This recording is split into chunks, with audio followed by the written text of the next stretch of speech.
huge thank you to Squarespace for being today's sponsor. Now let's get straight into it. This video is not your usual be disciplined, do your homework, or wake up at 5 a.m. yap session. You've heard all that before, and let's be honest, none of it ever really stuck. Not because you're lazy or lack potential, but because that kind of advice is surface level, watered down, and made for people who want to look productive instead of actually becoming a better version of themselves. See, reaching Ayanokoji's level isn't about building cute habits or faking some picture-perfect routine to post on social media. It's not about trying to seem like you have your life together. It's about actually taking control from the inside out. So, if you've ever looked at Ayanokoji and thought, I want to reach that level, then this is the beginning of that process. As you go through this video, some of the points might feel familiar, things you've heard before, but never really applied the way you should have. Others might catch you off guard, simple on the surface, but sharper the more you sit with them. And then there's one in particular, the fourth one, which I won't say too much about now, but for me, that was the one that changed everything. So, without further ado, let's get started. There's something powerful about the person who doesn't feel the need to constantly speak. They hold themselves differently. They're not in a rush to prove anything, and that alone shifts the energy in the room. Now, Ayanokoji embodies this effortlessly because he understands something most people don't. Presence speaks louder than words. When you learn to speak less, something strange happens. You begin to notice more. You hear not just what people say, but how they say it. You start to pick up on things that most overlook. Pauses, hesitations, changes in tone, small contradictions that reveal what someone is really thinking. In contrast, most people desperately want to fill silence. They talk to be understood, to be validated, to feel like they're contributing something valuable. But the truth is, in most situations, saying less gives you more room to think and more space to maintain control over your thoughts, your emotions, and your presence. However, don't get me wrong, this is not about playing mind games or trying to act mysterious. It's about building a habit of internal stability, knowing you don't have to speak just to feel significant. It's about choosing your words carefully because you understand that once something is said, it can't be unsaid. Ayanokoji is calm in conversations because he's calm in himself. He doesn't chase attention, but somehow, when he does speak, the entire tone of the conversation shifts. People listen because they know it means something. And that's the level you aim for, not by forcing silence, but by becoming comfortable in it. When watching Classroom of the Elite, you might have picked up on something subtle about Ayanokoji, something most people miss. It's the way he physically carries himself. His posture is always upright, but never rigid. His shoulders stay relaxed, his back straight, and his hands are calm. He doesn't lean in too much to show interest, nor does he slouch like he's trying to disappear. He sits and moves like someone who's fully aware of himself and in complete control, without ever needing to overdo it. What many people don't realize is that others are always reading you, consciously or not. They pick up on everything. How you walk, how you sit, how you glance at your phone, how your eyes shift during a conversation, how you react when someone cracks a joke. These small details tell a story before you've even said a word, and most of the time, people form impressions without even realizing why. So, to leverage this to your advantage, start paying attention to the default settings of your body. Do you fold your arms when you feel unsure? Do you keep your head down when you enter a room? Are your movements rushed or reactive? Once you notice these patterns, you can begin to shift them. Now, just like the way you carry yourself shapes how people see you, the way you present your work or ideas online matters too. Whether it's a personal portfolio, a project you've been building,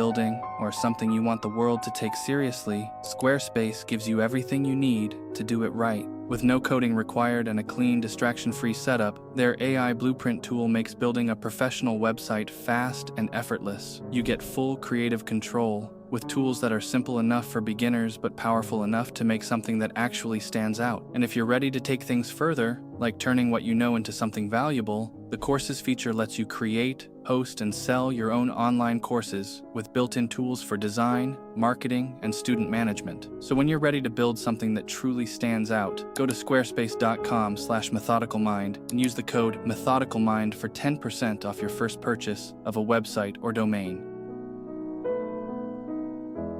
Most people are constantly overstimulated, and the worst part is they've gotten so used to it, they don't even notice anymore. Their mind is always full of random thoughts piling on top of each other without space to breathe. Now, mental minimalism is the discipline of cutting through that BS. It's the practice of stripping your focus down to one thing at a time so that you can actually think, process, and make decisions, and it starts with small, honest changes. It means not listening to music every time you leave the house, also not on the way to school. It means not pulling out your phone every time you're alone, not checking notifications while waiting in line, and yes, it even means not using your phone on the toilet. When you're walking, just walk. When you're eating, just eat. When you're thinking, don't interrupt it with someone else's content. Stop filling every quiet moment with something that keeps your mind from settling. Because when your attention is divided all day long, your thoughts start to feel scattered too. But when you learn to sit with stillness, you begin to sharpen your ability to focus, to think clearly, to hold on to a thought long enough to actually do something with it. Mental silence is simply a form of control over your mind. And in a world where everyone's constantly distracted, that control becomes a serious advantage.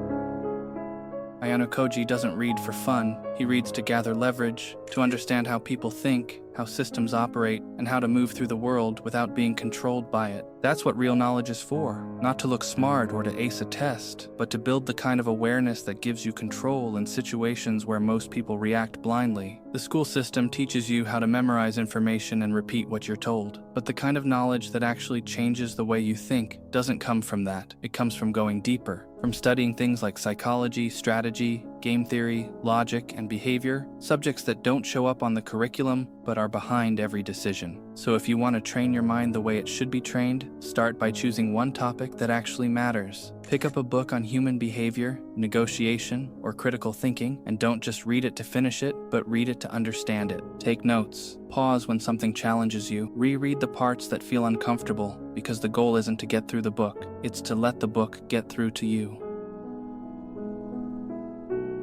One of the most powerful skills of Ayanokoji is undoubtedly his ability to observe. He doesn't just hear what people say, he watches how they say it, when they say it, and what they choose not to say at all. Now, this isn't a skill you turn on and off. It's something you build over time, and a good way to start is by being intentional with your attention. For example, instead of constantly preparing your next response, you let people speak fully, and you actually listen. And this doesn't only apply in one-on-one conversations. In group settings, observe how people interact when no one's directing the flow. Who naturally takes the lead? Who always agrees but never initiates? Who talks a lot but says very little? These subtle observations are often more revealing than anything someone could tell you directly, but this is just the surface. There's another level to observation, and once you start seeing it clearly, everything changes. So, if you're ready to go deeper into this and actually learn how to apply it in real life, click on the video on screen right now. You got this, bro.